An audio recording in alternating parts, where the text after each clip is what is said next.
Hi friends, welcome to Chitra's Food. இப்போ நவராத்திரி ஆரம்பிச்சிருச்சு. நம்ம எல்லாரும் டெய்லி ஒரு சுண்டல் வெரைட்டி செஞ்சிட்டு இருப்போம். இன்னைக்கு நான் உங்களுக்கு காட்ட போறது பச்சை பயிறு ஊற வைக்காமலேயே இன்ஸ்டன்ட்டா எப்படி செய்யறதுன்னு தான். நான் இந்த வீடியோல ரெண்டு வகையான சுண்டல் செஞ்சு காமிச்சிருக்கேன். ஒன்னு இனிப்பு சுண்டல், ஒன்னு கார சுண்டல். இந்த ரெண்டுமே நீங்க ஈஸியா செஞ்சிடலாம். இது செய்யறதுக்கு ஃபர்ஸ்ட் நம்ம குக்கர்ல 1 டேபிள்ஸ்பூன் எண்ணெய் ஊத்தி சூடு பண்ணிக்கணும். இதில் 1 கப் நான் பச்சை பயிறு போடுறேன். இதை போட்டு ஒரு மீடியம் ஃப்ளேமில் வச்சு ஒரு 6லேருந்து 7 நிமிஷம் வாசனை வர அளவுக்கு நல்லா வறுத்து விட்டுக்கோங்க. இப்போ இது நல்லா வறுத்ததுக்கப்புறம் இதை நல்லா ஒரு தடவை கழுவிக்கோங்க. கழுவிட்டு இதில் 2.5 கப்பு நான் தண்ணி ஊற்றுறேன். தண்ணி ஊற்றி ஒரு தடவை கலந்து விட்டுக்கோங்க. கலந்து விட்டுட்டு இதில் தேவையான அளவு உப்பு போட்டு குக்கரை மூடி வச்சு 6லேருந்து 7 விசில் விட்டுடலாம். நான் ஹை ஃப்ளேமில் தான் வச்சு விட்டுருக்கேன்.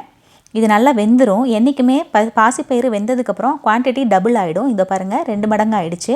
இதுலேருந்து ஒன்று எடுத்து அமுக்கி பாருங்கள். பார்க்குறதுக்கு நல்ல முழுசாக தெரியும், ஆனால் இது நல்லா சாஃப்டாக வெந்திருக்கும். இதை தூக்கி ஒரு பாத்திரத்தில் தனியாக வச்சுக்கோங்க.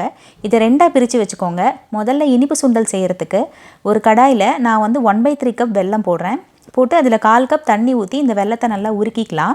இதுக்கு எதுவும் பதம்லாம் தேவையில்லை, ஜஸ்ட்டு வெல்லம் உருகுனா போதும். உருகுனதுக்கப்புறம் இதை வடிகட்டி எடுத்து வச்சுக்கலாம்.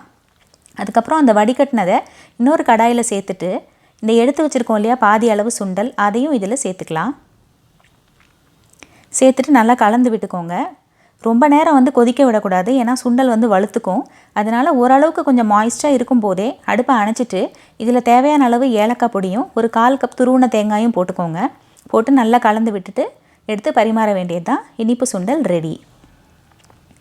பாசிப்பயிறு இனிப்பு சுண்டல் டேஸ்ட் ரொம்ப சூப்பராக இருக்கும். கண்டிப்பாக இதை ட்ரை பண்ணி பாருங்கள். அடுத்தது நம்ம கார சுண்டல் எப்படி செய்கிறதுன்னு பார்க்கலாம். இதுக்கு ஒரு கடாயில் 1 டேபிள்ஸ்பூன் தேங்காய் எண்ணெய் விட்டுக்கோங்க. அதுதான் நல்லா வாசனையாக இருக்கும். அது சூடான உடனே கடுகு 1/2 டீஸ்பூன் போட்டுக்கோங்க. கடுகு வெடித்ததுக்கப்புறம் கொஞ்சம் கருவேப்பிலை, அப்புறம் ஒரு சிகப்பு மிளகாய் நான் 2ஆக கிள்ளி போட்டிருக்கிறேன்.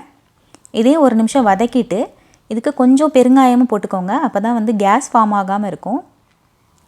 அவ்வளோதான். இந்த பெருங்காயம் நல்லா பொரிஞ்சதுக்கப்புறம் நம்ம எடுத்து வச்சுருக்கோம் இல்லையா மீதி சுண்டல், அதையும் இதில் கொட்டிட்டு தேவையான அளவு உப்பு மட்டும் பார்த்து போட்டுக்கோங்க. போட்டுட்டு ஒரு பெரட்டி விட்டுடுங்க. அவ்வளோதான். லாஸ்ட்டாக தேங்காய் மட்டும் துருவின தேங்காய் ஒரு 1/4 கப்லேருந்து 1/2 கப்பு உங்களுக்கு எவ்வளோ தேவையோ அதை போட்டுக்கோங்க. போட்டுட்டு நல்லா பெரட்டி விட்டுட்டு 1 நிமிஷம் கொஞ்சம் சூடு பண்ணிவிட்டு அடுப்பை அணைச்சிடலாம். உங்களுக்கு தேவைன்னா நீங்கள் இதில் எலுமிச்சம்பழம் ஜூஸ் கூட புழிஞ்சு விட்டுக்கலாம். அவ்வளோதான். பச்சை பயிறு கார சுண்டலும் ரெடி ஆகிடுச்சு. ஸோ நம்ம சாமிக்கு இனிப்பு சுண்டல் கார சுண்டல் ரெண்டையுமே நைவேத்தியம் பண்ணிவிட்டு சாப்பிட்லாம். ரொம்ப நல்லாயிருக்கும். இதை கண்டிப்பாக செஞ்சு பாருங்கள். இதில் முக்கியமாக நீங்கள் பண்ண வேண்டியது நல்லா வறுக்கணும் பாசிப்பயிறு. அப்போ தான் பச்சை வாசனை இல்லாமல் இருக்கும். ரொம்ப நேரம் வேக விட்டிங்கன்னா ரொம்ப குழஞ்சி போயிடும் சுண்டல். அதனால் விசில் மட்டும் கரெக்டாக பார்த்து வச்சுக்கோங்க.